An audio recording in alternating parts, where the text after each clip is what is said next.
Ntar lu, hamil alami emang ada hamil nggak alami gitu? Ada. Halo Sobat Super, apa kabar? Gila guys, saya punya bintang tamu. Ini salah satu wanita tercantik di Singaraja guys. Gila. Ini kebetulan beliau ini, gila beliau. Iya, Dia ini teman saya waktu kuliah. Kalau enggak teman kuliah enggak mungkin dia mau, karena selain ini sibuknya sibuk banget. Ini jajaran direksi salah satu bank terkemuka di Singaraja, Pak. Yang lagi viral. Yang lagi viral. Tapi nggak boleh disebut namanya ya. Ya.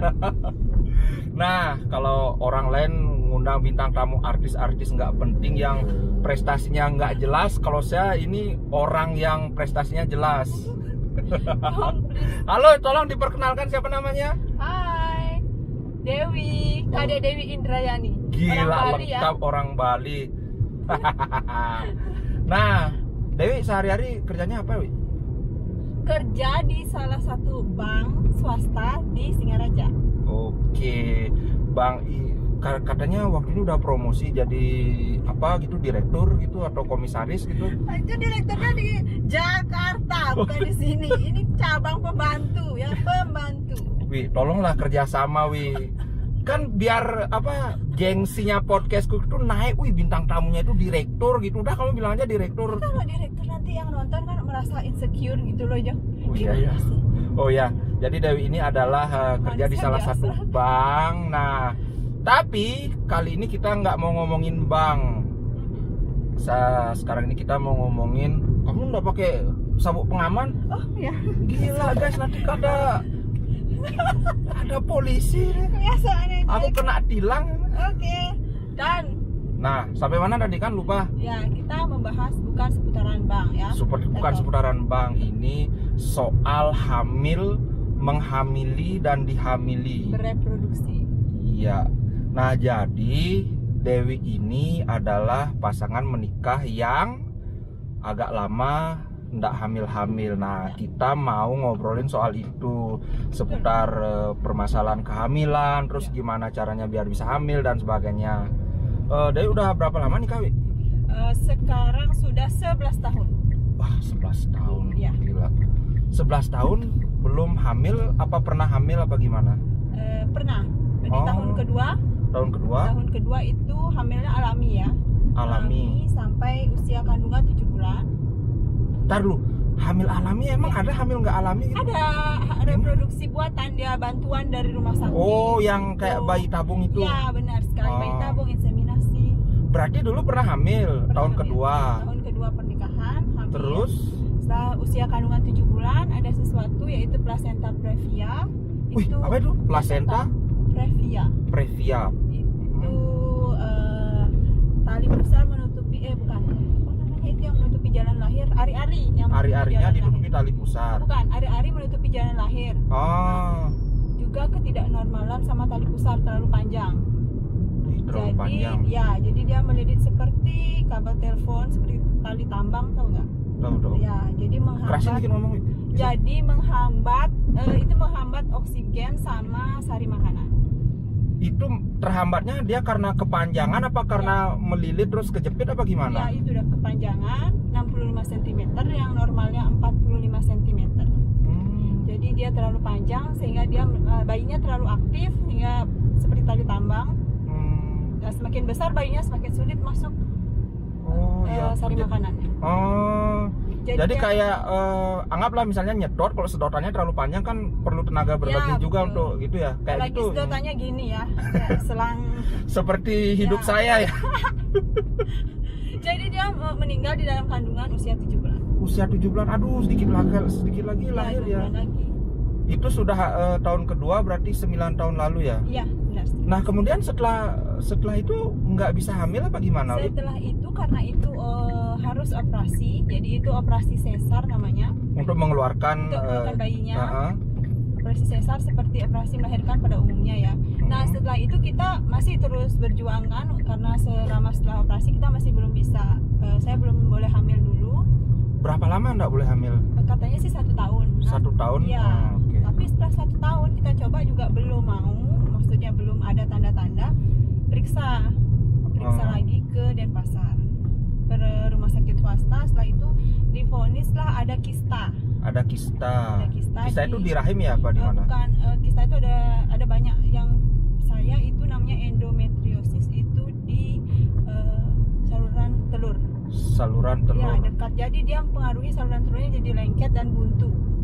Jadi walaupun ada telur nggak bisa dikirim semacam Ya, itu apa gimana? Ya, nggak bisa dia ke ujung itu buat dibuahi sama spermanya. Oh gitu. Jadi dia pelengketan. Nah, itu harus dioperasi. Diangkat kan kistanya ya? Ya, dihancurkan, disedot.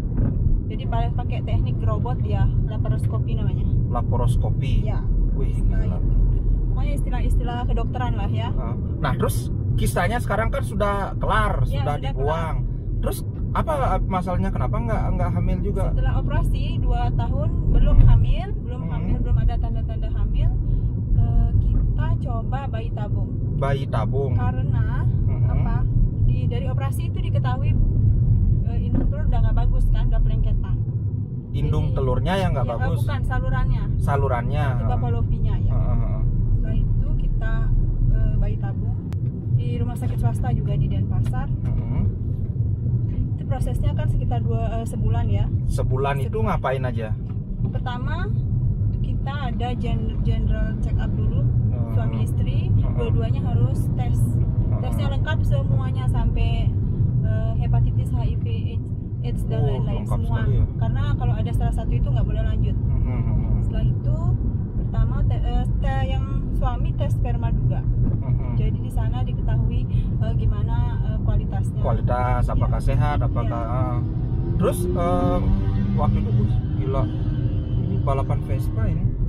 Lanjut gimana? Waktu itu hasilnya nggak ada masalah apa gimana? Tidak ada masalah. Kita bisa lanjut untuk bayi tabung. Terus?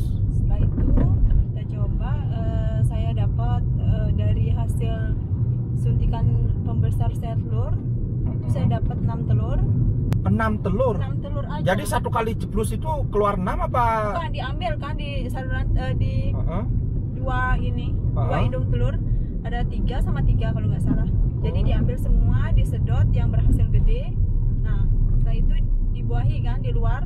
Ini namanya in vitro fertilization, itu di luar dibuahi. Oh, saya kira sekali produksi itu cuma satu aja telurnya loh. Enggak. Ternyata lebih Karena dari satu kita ya. pakai bantuan. Oh pakai gitu. suntikan, tiap hari disuntik itu biar gede dan banyak. Tapi cuma dapat 6. Kalau orang yang banyak sel telurnya, ada kemungkinan dia nanti bayi tabungnya hamilnya kembar. Oh gitu. Banyak dia sel telur. Kalau saya cuma 6 waktu itu dapat. 6, setelah 6 dibuahi cuma jadi 3. Jadi 3 yang membentuk embrio. Itu, nah ntar lu, itu kan diambil pembuahannya itu dilakukan di luar tubuh kan ya? Ya, di luar, di cawan gitu loh. Oh, kayak cawan Gimana loh? Kayak gimana ya? Kayak bukan gelas tabung, bukan tabung juga. Tapi berbentuk anggaplah kaca. itulah alat-alat ini. Ya, di sana dimasukkan sama Terus sel jadi 3 kan? Nah, ketika jadi 3 itu apakah 3-3-nya dimasukkan kembali atau dipilih satu aja yang paling sehat apa gimana? Mereka akan tanya dulu ke saya kan, suami istri, gimana ibu, ini 3 kualitasnya baik, mau dimasukkan semua atau 2? Karena kalau satu kan kemungkinannya nanti ada kenapa-kenapa. Jadi kita masukkan semuanya 3 dengan konsekuensi kita kalau itu nggak jadi ya udah kita ulang lagi dari awal gitu. Oh gitu. Kalau misalnya 3-3-nya tumbuh berarti anaknya kembar 3 kayak gitu? Ya betul. Oh ya, terus lanjut. Nah setelah 3 dimasukkan, kita tunggu 14 hari kan. 14 hari. 14 hari. Selama 14 hari itu opname di rumah sakit apa di luar? Boleh di rumah tapi tidak melakukan. Tapi kalau kamu waktu itu di rumah sakit? Enggak, kos. Di rumah. Oh, kos di Denpasar. Ngekos di Denpasar. Ya. Wih, sampai gitu perjuangannya ya. Sampai begitu, berhenti kerja loh, resign. Iya, karena prosesnya lama ya. Karena nggak mungkin cuti berbulan-bulan. Iya, benar. Terus lanjut. Setelah itu kita tunggu 14 hari, cek darah lagi untuk melihat apa ini berhasil, positif atau negatif. Kalau positif itu maksudnya tumbuh gitu? Ya, positif itu berhasil, dia nempel di rahim. Di rahim. Ya. Terus? Pada saat itu senang kan, udah positif. Udah positif? Positif. Karena satu tapi satu aja. Berarti yang 2 udah. Mungkin kualitasnya kurang bagus ya. Nah, setelah 1 jadi, kita tunggu masih di Denpasar karena kan takut kenapa-kenapa kalau perjalanan ke Singaraja. Iya, kan rawan sekali usia muda kandungan itu ya. ternyata minggu ke-7 flek. Waduh, flek ya. Flek ya. Udah takut kan karena Oh. pada saat bangun tidur itu udah ada flek. Akhirnya bed rest di rumah sakit 5 hari. 5 hari. Pada saat hari pertama itu masih dia kelihatan nempel kan, masih kelihatan bulat, masih ada di rahim. Pada hari kelima dia udah nggak ada. Aduh. Karena fleknya terus tiap hari nggak berhenti. Jadi ada kelihatan kayak bekas turun gitu dia. Itu ketahuan nggak penyebabnya, apakah karena beraktivitas atau Nah, itu gimana? karena kalau menurut dokter dan saya pengalaman pribadi juga itu kualitas embrio kurang bagus. Kualitas embrio. Ya, salah satunya pasti karena kualitas sel telur, karena saya pernah ada kista. Oh gitu. Padahal udah hilang tapi tetap ada dampaknya kista ya. Itu nggak bisa hilang. Kista itu cuma bisa diredakan. Diredakan nanti Ya. suatu saat tumbuh lagi gitu ya. Iya, kalau pola makan kita nggak bagus dia akan lebih gede. Kan ada makanan yang tidak boleh dimakan oleh penderita kista. Oh gitu. Kirain sekali operasi ya udah sembuh sampai seterusnya. Nggak bisa. Terus akhirnya keguguran itu ya, Ya. yang satu itu. Iya, 7 minggu dia gugur. Setelah itu belok kiri jalan. Oh, belok kiri jalan terus. Nah, itu kan biayanya gede ya. Kira-kira berapa waktu itu? Waktu itu sampai kalau di gini ya, tanpa uang kos ya, sama makannya atau semuanya. Uang yang rumah sakitnya aja. Rumah sakitnya aja sekitar 75 juta. Wih, gila 75. Dan itu nggak ada semacam apa ya, kayak insurance gitu loh, kalau misalnya kalau gagal dikasih lagi kesempatan. Oh, nggak ada jaminan mereka. Jadi insurans juga nggak ada insurans yang menjamin infertilisasi. Memang nggak ada ya, sudah dicek ke asuransi, memang nggak ada yang program itu ya. Kalau kamu udah pernah di luar negeri ada ya? Di luar negeri yang saya tahu itu di Jepang, bukan di Jerman. Di Jerman itu ya? sampai 3 kali. 3 kali coba gratis ya? Iya, jadi kalau sekali gagal dikasih lagi, sampai kalau 3 kali gagal baru nggak ditanggung lagi. Bayar ya? Nah, bayar satu itu dah, 1 kali bayar itu. Oh, Kalau 3 gagal, kali coba. sampai 3 kali. Iya. Kalau di Jepang? Kalau di Jepang nggak pernah nanya. Itu yang di Jerman aku tahu dari teman yang kuliah di ini, temennya istri. Waduh. Kalau di sini ya nggak ada jaminan dari rumah sakit kalau gagal, kecuali ada lebih obat yang kita beli untuk suntian simulasi sel telur, itu boleh dikembalikan. Tapi kalau yang lain nggak. Wih, sayang sekali ya. Sayang sekali. Terus waktu itu berat sekali dong sama Dewi, sama suami, sudah sampai ngekos, belum lagi sampai ninggalin kerjaan Ya, kan. Itu berat, benar-benar berat ya. Cuman kita tuh tetap berusaha, bukan yang diem aja atau gimana, Berusahanya kayak gimana? Terus abis itu kita juga ada pengobatan loh, karena kistanya tumbuh lagi di rahim. Namanya adenomiosis. Dulu endo, sekarang adeno. Jadi Dulu di salurannya, sekarang di dalam rahim. Dalam rahimnya banyak menyebar.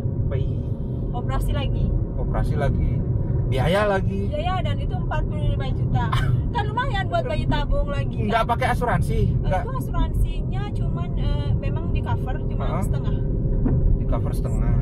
Jadi 45 juta itu sebelum di cover atau sudah di cover? Sebelum di cover. Sebelum di cover berarti bayarnya sekitar 20-an. Ya. Waduh. Karena itu pakai teknik OSADA namanya. Jadi maaf ya, dibelah dulu perutnya, dikeluarin rahimnya. Oh, dari perut diambilnya? Ya. Dibelah rahimnya, di gini seperti operasi sesar, dikeluarkan kistanya, baru dijarit lagi biar lebih kecil. Karena kalau adeno dia agak membesar rahimnya, biar normal lagi ukurannya ya. Ya.